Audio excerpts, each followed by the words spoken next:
Welcome to Verbal Pig Radio, where we give you a verbal image of life, and we are everyday people. Now I want to get into the factor with Bill O'Reilly. Before I get into that, man, gotta give a shout out. What's up, Derek Tate? Derek Tate say, Cole, man, I checked out your show, man.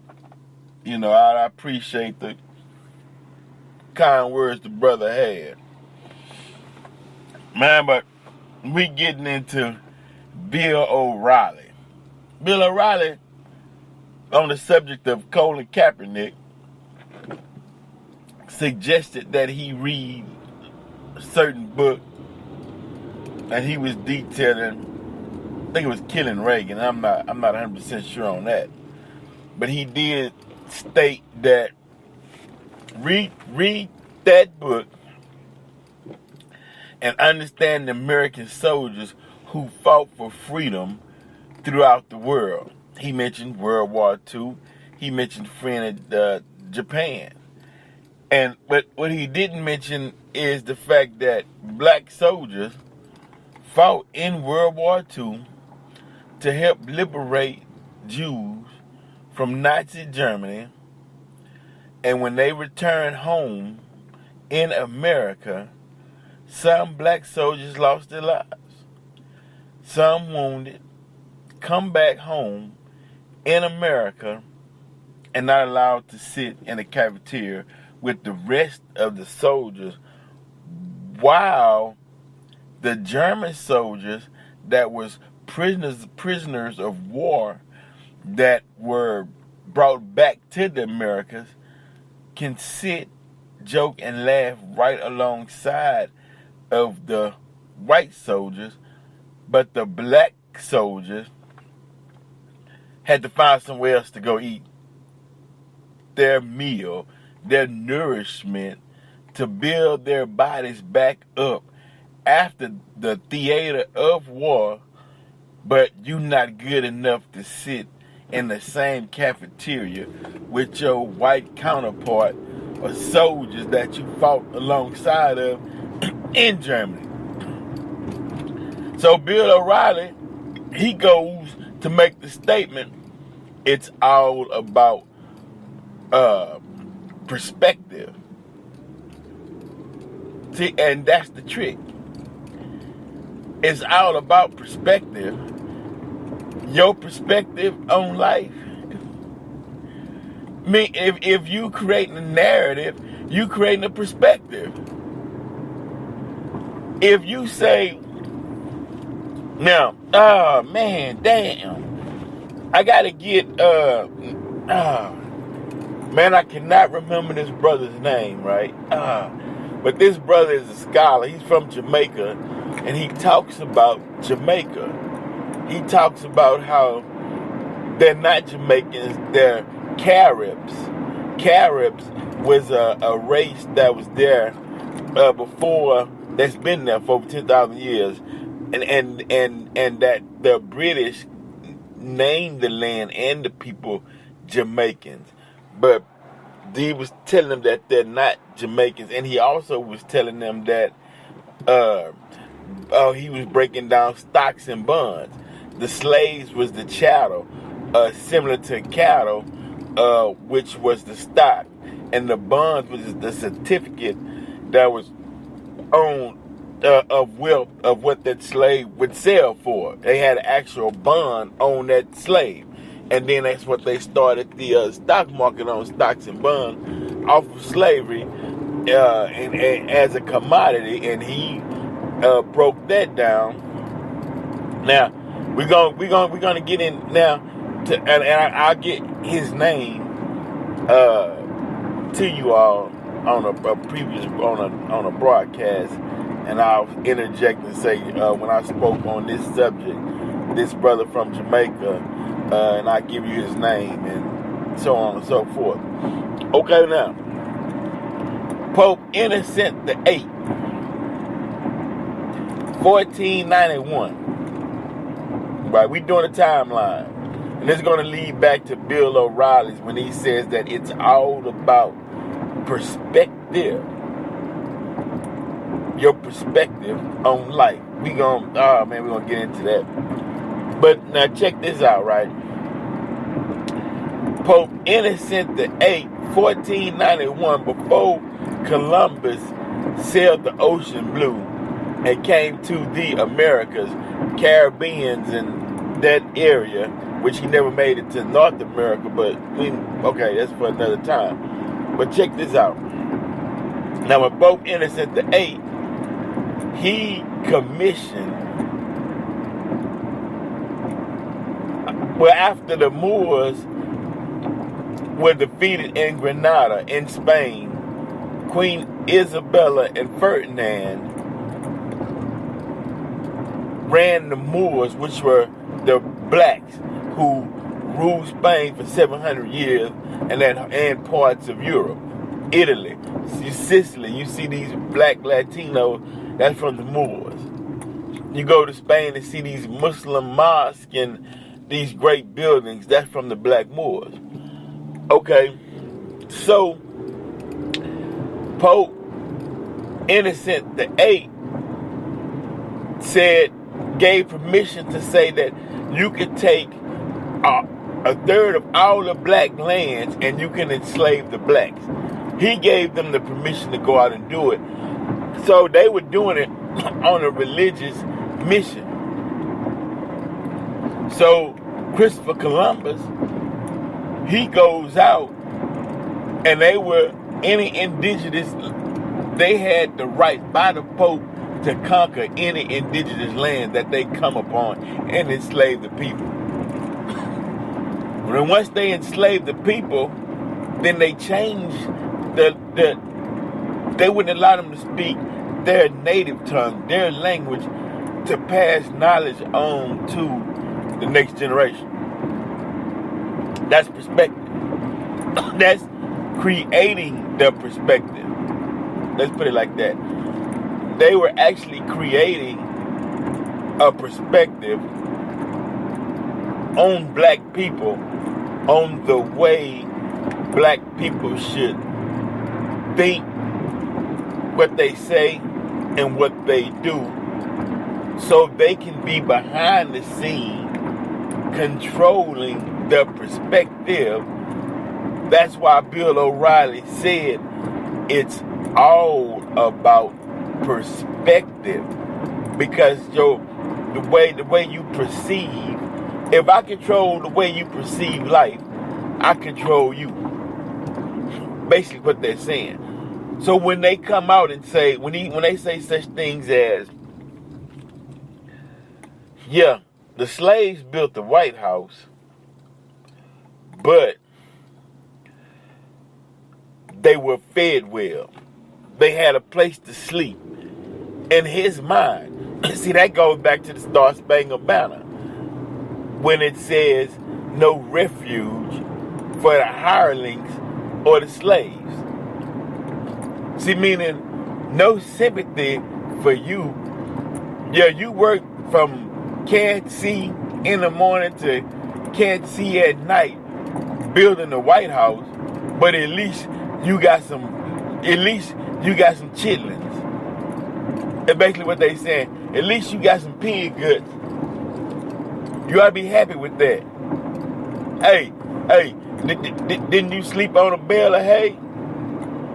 Well, all right then. And that's what they telling. That's the perspective. That's the narrative that they want to send out to the world when they make statements like that. Now, because you got to admit, Bill O'Reilly wrote several books of killing Jesus, killing Reagan, killing somebody else. He talks about the Patriots. So he's versed in American studies, American history. He knows the other side, but he can't display sympathy towards the other side, because if he displays sympathy, then he's in agreement that there was some wrongdoings. And if there's some wrongdoings, then that means there have to be some reparations.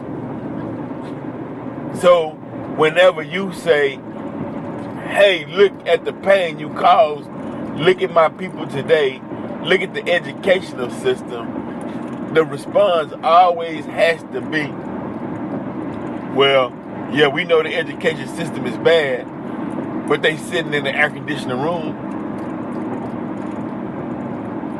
You know what I mean? They'll say, yeah, I know I know the soldiers after World War II wasn't allowed to eat in the same mess hall as the white soldiers and as the prisoner German soldiers. But they ate a meal that was paid for by the American tax dollar.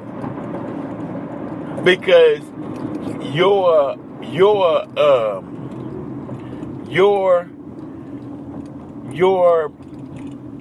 not your right, but you as an individual, your plight, your pain, your feelings, your emotions about being in a situation like that and experiencing something like that, I gotta see you as 3/5 of a human, so I can't sympathize with your pain, because in my mind, you don't have human feelings of pain.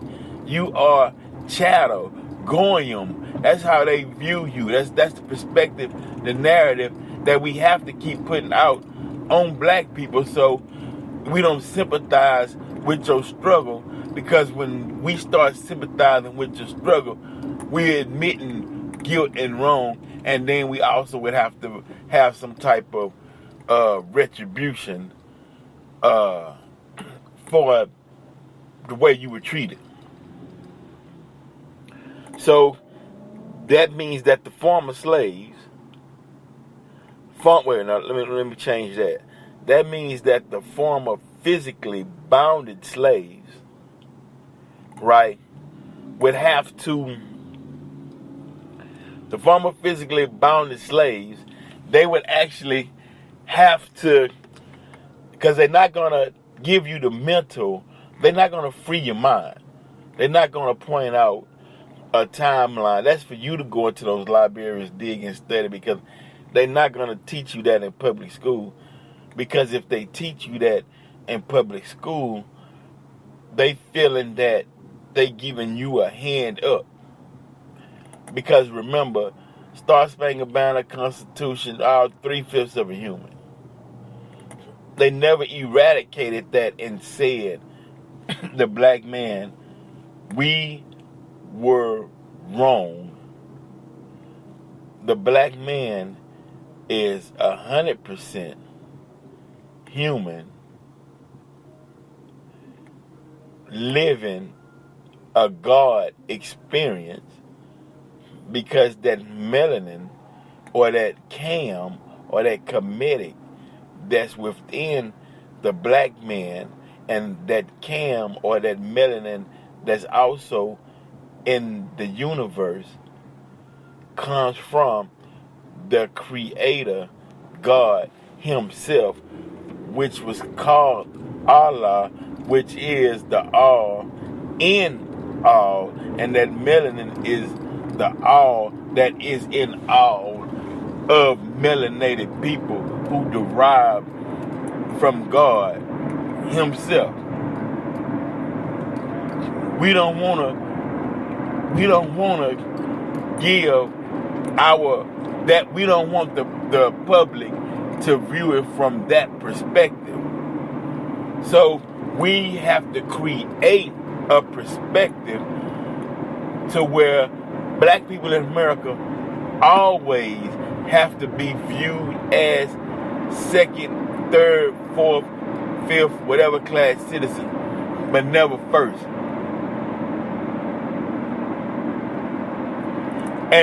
But the thing is, time is saying that we're not saying, no, what we're saying is we want to be everything that the Creator intended us to be, and whatever that is, that's what that is. So if that gives us the mentality that we are first class, that we are direct descendants of the God Himself, then that's based on actual facts. That's not based on someone's perspective. We dealing with math and we dealing with science. We not dealing with theories. We not dealing with a belief system based on belief alone, without any knowledge or any facts to back it up.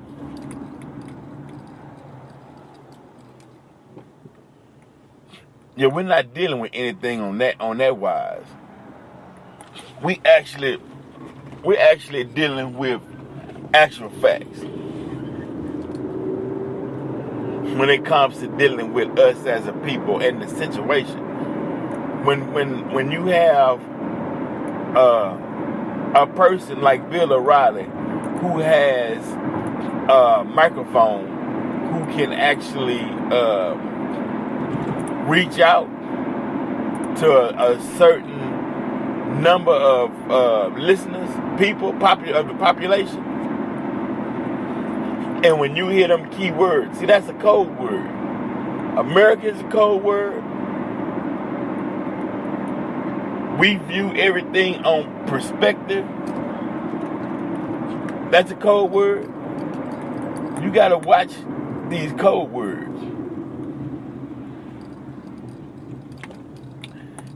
Because what it's saying is, what it's actually telling you is that we will create the image, we'll create the mindset, we'll create the thought pattern, and we'll create the direction into which we need our former physical slaves to look towards, the direction we need them to look towards. That's what that's about.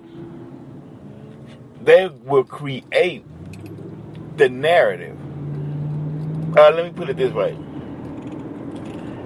They'll create the narrative,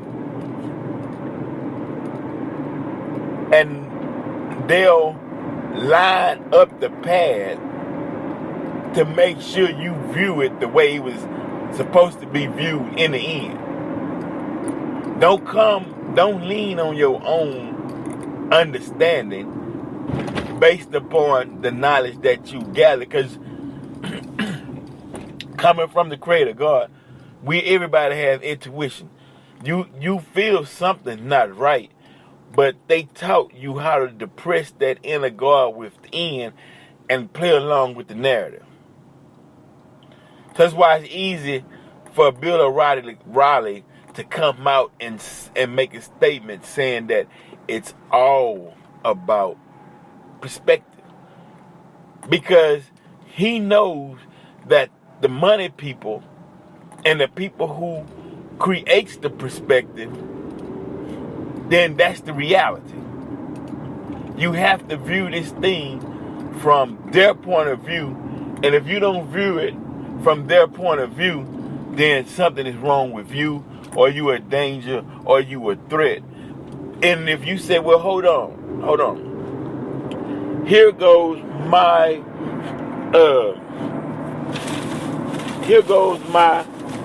knowledge. Here goes my information on this subject. And here's my facts that I gathered.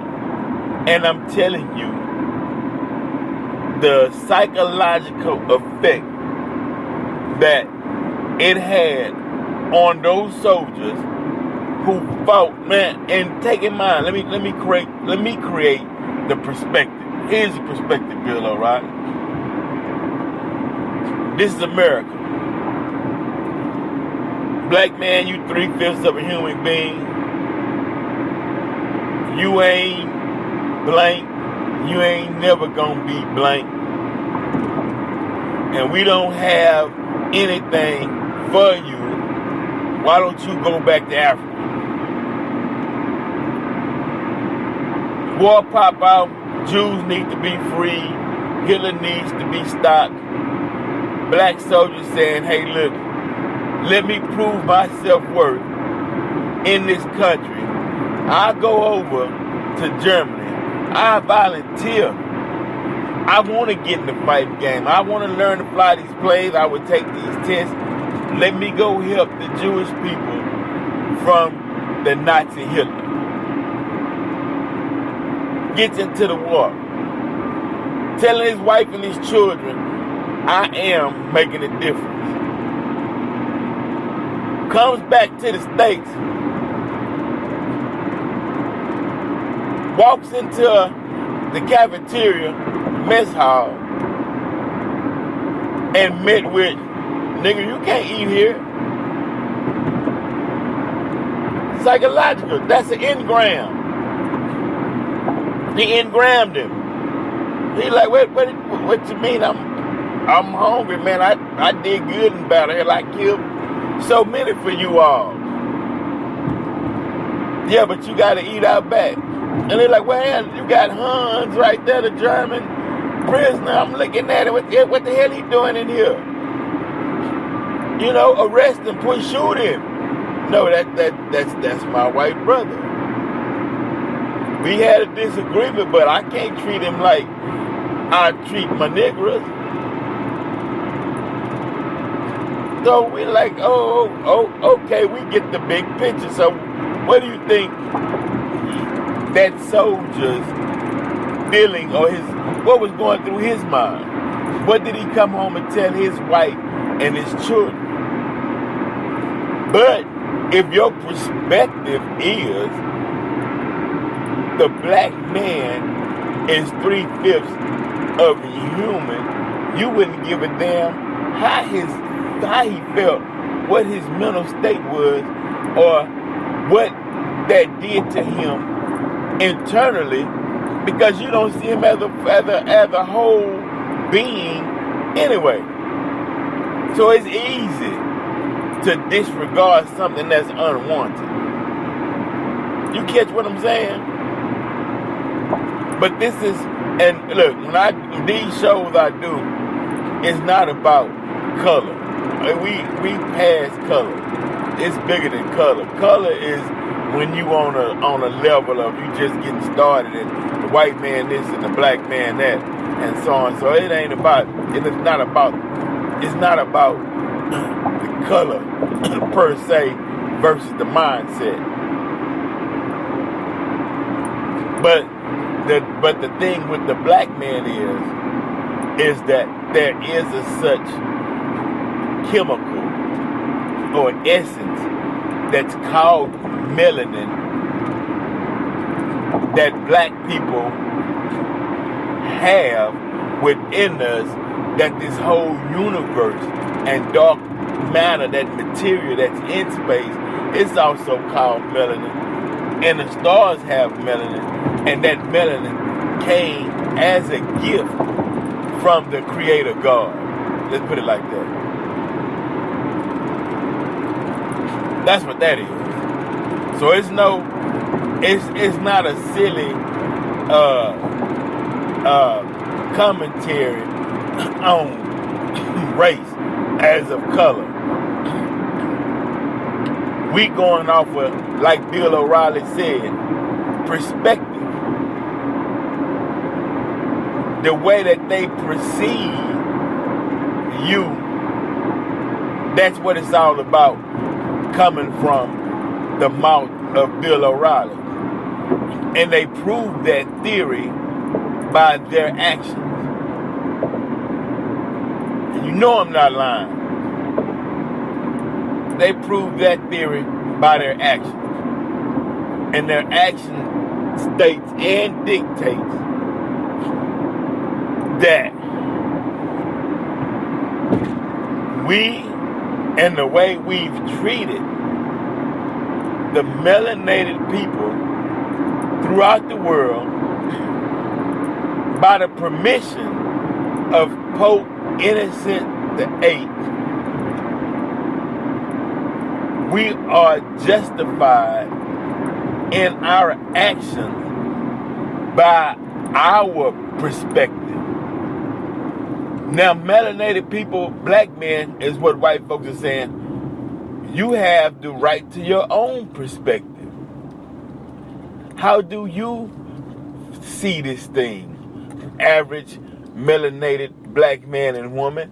What is your perspective on the whole narrative of race and your stance in America? Right? And this is the trick. They'll come with that microphone. They'll put it in someone's face that they know that they miseducated and say, let me hear your perspective. This is Verbal Pick Radio. We out.